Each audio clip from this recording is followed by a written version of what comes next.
होगी इसकी 100 रुपये की। वो तो महंगा, उसमें तो महंगा ही ब्रांड है उनकी, तो मैं पूछूंगी इसके मुँह से, दिल के मुँह से।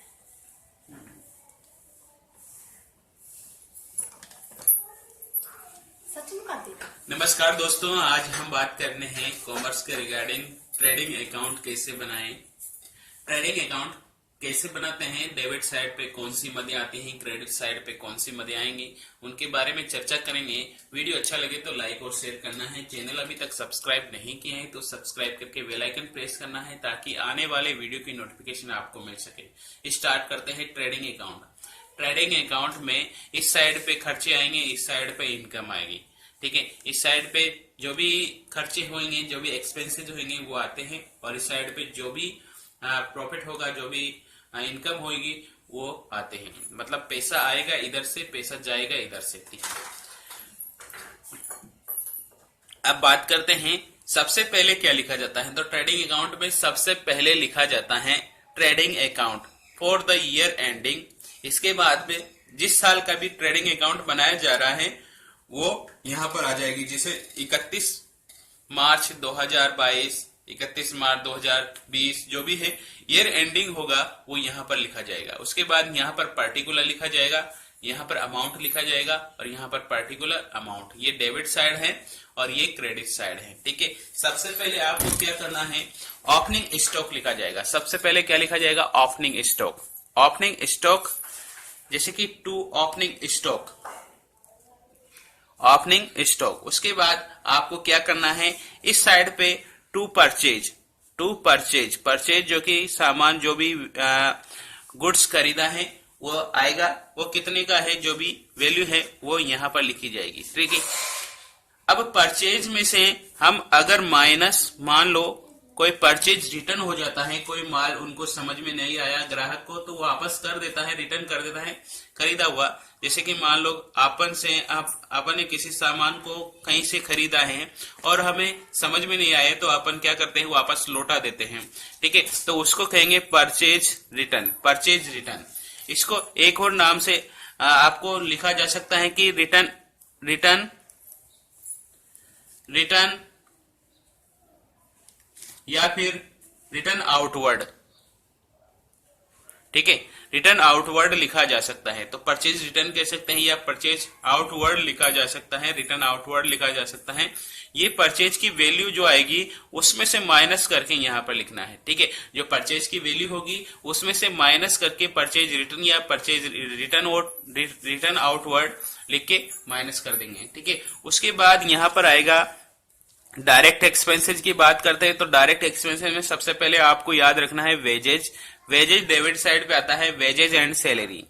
ठीक है, यहां पर भी ध्यान रखना है, अगर वेजेज लिखा है ओनली, ठीक है, तो ट्रेडिंग अकाउंट में आएगा। वेजेज एंड सैलरी लिखा है तो भी ट्रेडिंग अकाउंट में आएगा। लेकिन अगर ओनली सैलरी लिखा है तो वो प्रॉफिट एंड लॉस अकाउंट में शो किया जाता है, प्रॉफिट एंड लॉस अकाउंट में दिखाया जाता है। ठीक है, सैलरी एंड वेजेज भी लिखा है तब भी प्रॉफिट एंड लॉस अकाउंट में शो किया जाएगा। ठीक है, इसके बाद हम बात करते हैं नेक्स्ट डायरेक्ट एक्सपेंसेज। इधर सारे डायरेक्ट एक्सपेंसेज आएंगे। तो डायरेक्ट एक्सपेंसेज के बाद डायरेक्ट एक्सपेंसेज, जो भी डायरेक्ट एक्सपेंसेज है वो आ जाएंगे सारे। उसके बाद to carriage inward, to carriage inward. ठीक है, जो भी कैरेज भाड़ा माल ढुलाई है वो उसकी वैल्यू आ जाएगी, जैसे कि ठेला भाड़ा हुआ। ठीक है, वो सारे यहां पर लिखे जाएंगे कैरेज इनवर्ड के नाम से। जो भी खर्चे होते हैं डायरेक्ट खर्चे, जो वैल्यू को डायरेक्ट बताते हैं, ठीक है, तो वो यहां पर लिखे जाएंगे। उसके बाद में अन्य खर्चों की बात करें तो फ्राइट,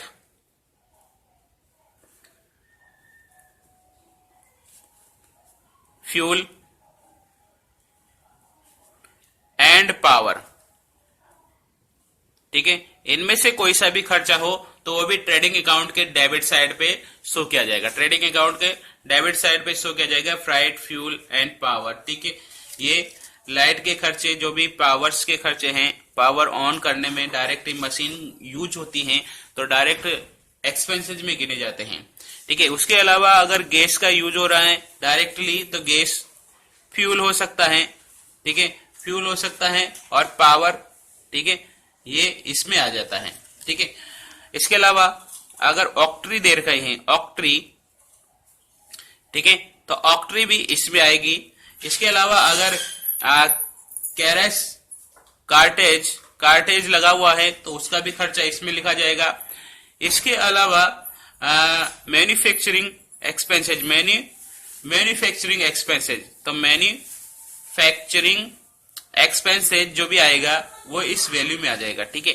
उसके अलावा रॉयल्टी का खर्चा भी इसी में लिखा जाता है। रॉयल्टी मतलब किसी को भुगतान करना। रॉयल्टी मतलब क्या होता है, किसी को भुगतान करना रॉयल्टी कहलाती है। जैसे कि रॉयल्टी का मतलब ये हो गया है कि भुगतान करना पड़ता है अपन को, किसी को अधिकार शुल्क देना पड़ता है, ठीक है। उसका रॉयल्टी करवाने के लिए हमें पुस्तक प्रकाशन करने के लिए जो प्रकार से वैल्यू अपन को देनी पड़ती है वो रॉयल्टी होती है। और रॉयल्टी के बाद उसको अपना ऑथोराइज अधिकार मिल जाता है, उसके बाद उसका कोई दूसरा यूज नहीं कर पाता है। तो रॉयल्टी एक्सपेंसेज जो भी आएगा वो भी ट्रेडिंग अकाउंट में शो किया जाएगा। उसके बाद इंपोर्ट ड्यूटी, अगर कोई इंपोर्ट ड्यूटी है, इंपोर्ट ड्यूटी है, या फिर कोई है कस्टम ड्यूटी, तो वो भी क्या आ जाएगा, ट्रेडिंग अकाउंट में शो हो जाएगा, ट्रेडिंग अकाउंट में लिख दिया जाएगा, ठीक है। ट्रेडिंग अकाउंट में लिखा जाएगा। उसके बाद अगर कोई डक चार्जेज, ठीक है, डक चार्जेज हो गया या क्लीनिंग चार्जेज हो गया, क्लीनिंग चार्जेज, ठीक है, तो वो भी खर्चा क्या है, इस ट्रेडिंग अकाउंट में शो किया जाएगा। उसके अलावा अगर फैक्ट्री एक्सपेंसेज दे रखा है, डायरेक्टली अगर कोई फैक्ट्री एक्सपेंसेज दे रखा है तो भी इस ट्रेडिंग अकाउंट में शो किया जाएगा। जो फैक्ट्री में माल बन रहा है, ठीक है, उसमें कुछ न कुछ खर्चा ऐसा आता है जो डायरेक्टली गुड से रिलेटेड होता है, तो वो खर्चा भी क्या आएगा, यहाँ पर आएगा, ठीक है। उसके अलावा इधर देखिए क्रेडिट साइड पे, उधर क्रेडिट साइड पे देखें तो हम यहाँ पर लिख सकते हैं, जैसे कि मान लो यहाँ पर लिख दिया बाय सेल्स लिख दिया, जैसे ये वैल्यू सेल्स की है। इसमें से अगर मान लो सेल्स रिटर्न है, सेल्स को रिटर्न कर दिया है, बेचे हुए माल को वापस कर दिया है, तो उसको माइनस कर देंगे, ठीक है। इसको रिटर्न इनवर्ड के नाम से कहते हैं, रिटर्न इनवर्ड भी कह सकते हैं। क्या कहेंगे, रिटर्न इनवर्ड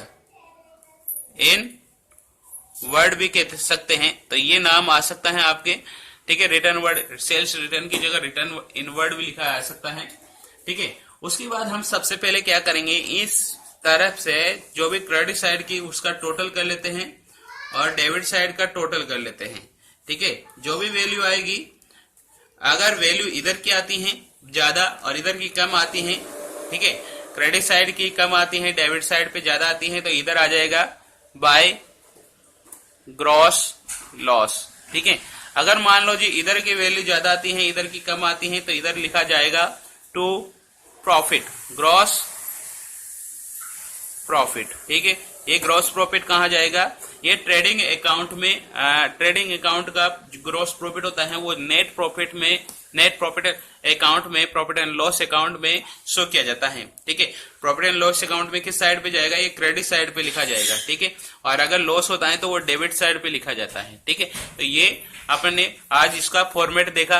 अब क्वेश्चन को सोल्व करते हैं। ये फॉर्मेट है पूरा, ठीक है। तो ये फॉर्मेट है और इस फॉर्मेट को हम अब क्वेश्चन के माध्यम से समझने वाले हैं, क्या क्वेश्चन बनने वाला है, ठीक है। तो क्वेश्चन को समझते हैं। जैसा कि मान लीजिए आपके सामने एक क्वेश्चन दे रखा है और क्वेश्चन में लिखा है, क्या लिखा है, क्वेश्चन में लिखा है निम्नलिखित शेषों से 31 मार्च 2021 का व्यापार खाता बनाइए। तो ये आपके पास एक ट्रायल बैलेंस गिवन है, ठीक है। कुछ वैल्यू दे रखी हैं, यू मान के चलिए ट्रायल बैलेंस नहीं कह सकते, कुछ वैल्यू दे रखी हैं जो एक फॉर्मेट में है आपके पास में, उसको ट्रेडिंग अकाउंट बनाना, उससे ट्रेडिंग अकाउंट बनाना है। तो सबसे पहले ट्रेडिंग अकाउंट किसका तब बनेगा, ट्रेडिंग अकाउंट लिख देंगे सबसे पहले ऊपर और उसके बाद लिखेंगे फॉर द ईयर एंडिंग, ठीक है, फॉर द ईयर एंडिंग, ठीक है। तो फॉर द ईयर एंडिंग आ जाएगा, और कौन सी तारीख आएगी जो कि क्वेश्चन में दे रखा है, क्वेश्चन में दे रखा है 31 मार्च 2021, 31 मार्च 2021 आ रहा है, तो यहां लिख देंगे 31 मार्च 2021 का बनाना है, 2021 का बनाना है, ठीक है। तो सबसे पहले क्या लिखेंगे, डेबिट साइड पे यहां पर लिख देते हैं पर्टिकुलर्स, यहां पर लिखेंगे अमाउंट्स, यहां पर लिखेंगे पर्टिकुलर, यहां पर लिख देते हैं अमाउंट्स, ठीक है भाई। ये तो हमने लिख दिया। अब उसके पास सबसे पहले यहां पर देखेंगे ओपनिंग स्टॉक दे रखा है कि नहीं दे रखा, तो ओपनिंग